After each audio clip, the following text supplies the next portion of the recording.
In the year 2012, the American economy collapses. Unemployment hits record high and crime rates spiral out of control.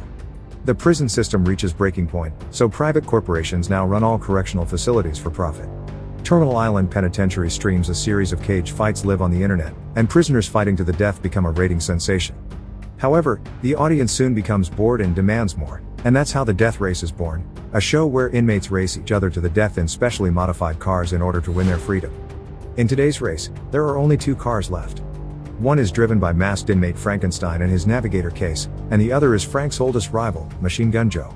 Both of them are nearing the finish line and ready to do anything to win, but for some reason, the weapons in Frank's car aren't working. He improvises by releasing the car's back shield, which hits Joe and earns Frank some momentary advantage, but Joe hasn't given up yet and still has the offensive leverage. Case knows Joe will destroy them and wants out, but Frank refuses to let Joe win, so Case ejects herself out of the car as Frank crosses the finish line at the same time Joe shoots it, winning yet exploding in the process. Some days later, industrial worker and ex-convict Jensen Ames finds out the steel mill he works at is closing, and they aren't even paying the workers the full amount they owe him.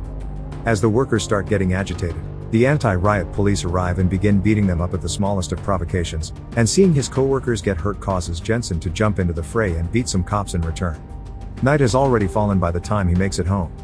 After saying hello to his wife, Jensen checks on his baby upstairs, unaware that a masked criminal is taking this chance to break into the house and kill his wife. When Jensen returns to the kitchen, the man knocks him out, puts the murder weapon in Jensen's hand, and leaves after making a shooting gesture with his gloved hand. Jensen wakes up moments later to find the police arresting him for the murder of his wife. 6 months later, Jensen is transferred to Terminal Island Prison, where he is received by guard Ulrich, who sprays him with freezing water, allows another cop to hit him, and takes him to a cell with 3 other prisoners who intend to beat him up. Ulrich comes to check on him, wanting to enjoy seeing him in trouble, but Jensen is a good fighter and has knocked all his cellmates out. The next morning, Jensen goes to the chow hall to have breakfast while being observed by Coach, Gunnar, and Lists, who recognizes Jensen as a former record-holder driver that killed his career. The hall suddenly falls silent when Pachenko and his friend approach Jensen to provoke him, first by spitting on his food, then calling him a woman killer and a kid abuser. Jensen reacts by jumping on Pachenko to beat him up, but they're soon interrupted by the cops, who take Jensen to see Claire Hennessy, the prison warden. She's seen Jensen's record and knows he's a fantastic driver, so she makes him an offer. She wants him to become the new Frankenstein. The real one died on the operation table after his last race, but nobody knows this yet, so anyone could replace him under the mask. Frank was an audience's favorite and a very inspiring legend, which is why Hennessy doesn't want the world to know he's dead. She needs the legend to continue and bring back the ratings, which have drastically fallen since the real Frank died. The rules say that if you win 5 races you earn your freedom, so Jensen would only need to win 1 more because Frankenstein already had 4 under his belt. Jensen is still unsure about possibly risking his life for this, but Hennessy threatens him with solitary confinement if he doesn't accept, so he can't tell anybody her secret. Jensen has no other choice but to go along with it. Afterward, he's taken to the prison's auto shop, where he's introduced to Coach and his men, who are the mechanics in charge of Frankenstein's car and will guide Jensen through the basics. Each team has its own pit, and nobody helps each other. There's also a giant shop where Hennessy has been building something in secret for a month. The only ones that will know Jensen is the new Frankenstein are his team and very few guards, because Hennessy's power over the prison is absolute. Then Coach shows him the car he'll be driving, a modified Mustang V8 Fastback. It comes with a variety of both defensive and offensive gadgets, but it doesn't get loaded with ammo until race day so that prisoners can't use it to try to escape. It's impossible to do so anyway, because the prison is on an island, so the only way out is through a small bridge that would get swarmed with police cars and helicopters at the first indication of prison break. Once Jensen has acquainted himself with the car, he and the team continue their chat at the prison's backyard. The race has 3 stages. During the first 2 he must try to get rid of as many opponents as he can, and during the third one, the key is speed to make it to the finish line. All drivers count with a navigator companion, which are girls brought from the women's facility. The one exception to this rule is Joe, who prefers to have a fellow team member as navigator instead of a girl because he goes through them so fast, it makes the audience squeamish. List starts telling Jensen about the most important drivers then, who are all in the yard with them. There's 14K, a Triad member and MIT graduate, Hector Grimm, a certified psychopath that worships Hennessy, Slovo Pachenko, leader of the Aryan Brotherhood in the prison, and Travis Colt, a disgraced ex-NASCAR superstar. Their talk is suddenly interrupted when Joe and his team come over to insult Jensen and leave a message for Frankenstein saying this race is only between the 2 of them. At the moment, a van brings back some inmates that have been doing work detail, and Jensen notices something peculiar on their wrists. They have GPS tracking bracelets, and seeing them makes him realize the man that killed his wife was wearing one as well. When the day for the first race stage finally comes, Jensen is given Frank's clothes, mask, and even his ring to wear, and his mere presence brings back all the viewers the show had lost. Coach tells him not to talk to the other drivers because Frank didn't, it was part of his mystique, but he's allowed to take off his mask inside the car because the windows are made of mirrored glass and Case also knows the secret. While getting ready, Jensen asks her what she's in prison for, and she admits having killed a cop for being a bad husband to her. The race starts a moment later, and since weapons don't activate until the second of 3 laps, the beginning isn't very violent, although the drivers still try to push each other off the track. Thanks to Case's knowledge of the area, it's easy for Jensen to go head to head with Joe at the very front, managing to pass him into first place when Case points out a shortcut he can take. It's then that Hennessy turns on the shield and weapons, which are manholes on the ground that a driver needs to go over with all 4 wheels to activate their car gadgets.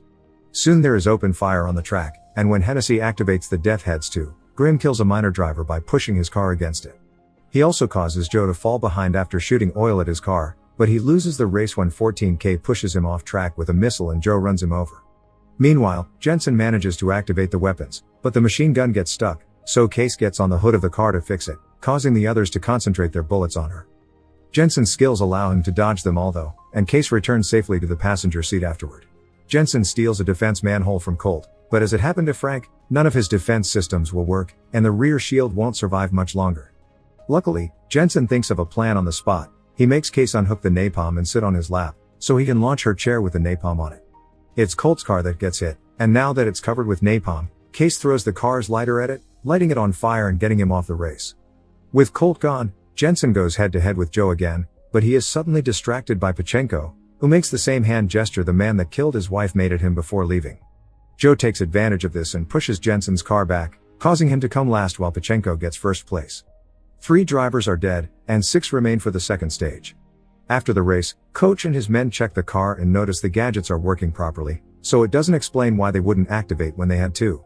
Jensen goes to see Hennessy to tell her he won't race anymore because he knows Pachenko killed his wife and all this has been a setup to frame him so she could get a new driver to replace Frankenstein.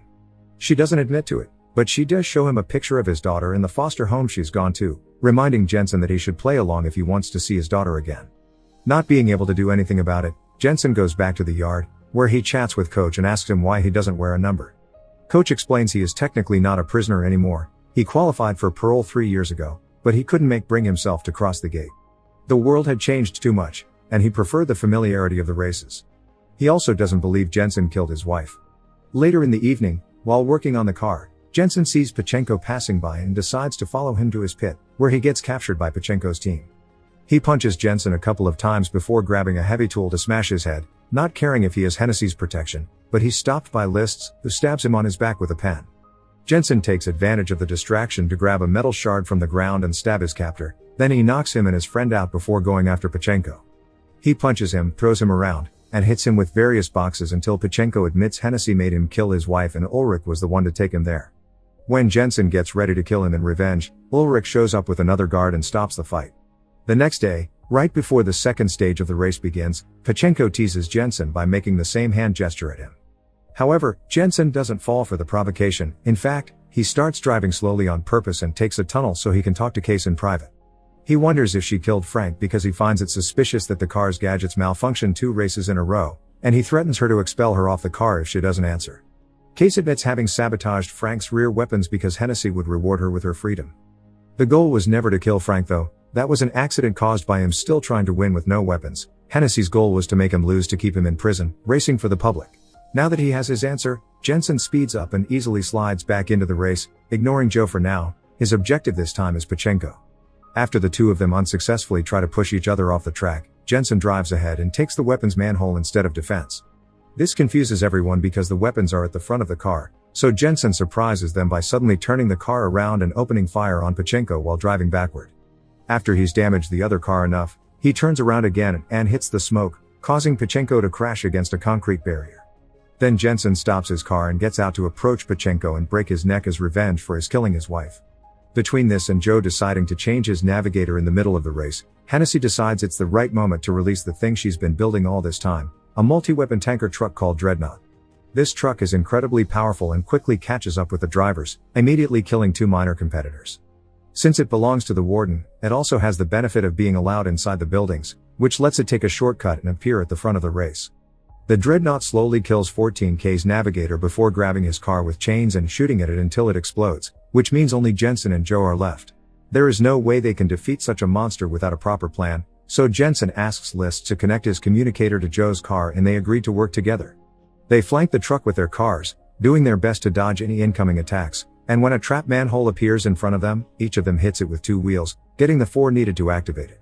This causes the tap to come up and the truck to crash against it. Now the second stage of the race is over, and Jensen and Joe will be the only drivers making it to the third. Later in the evening, Joe comes over to Jensen's pit to point out his voice suspiciously sounds a lot like Frank's, but he doesn't push for answers. Meanwhile, Ulrich and Hennessy decide that they need to kill Jensen since the Frankenstein mask can still be worn by someone else in the future. The following day, before the race starts, Ulrich puts a bomb under Jensen's car while Hennessy distracts everyone with a speech about racing being their life's purpose.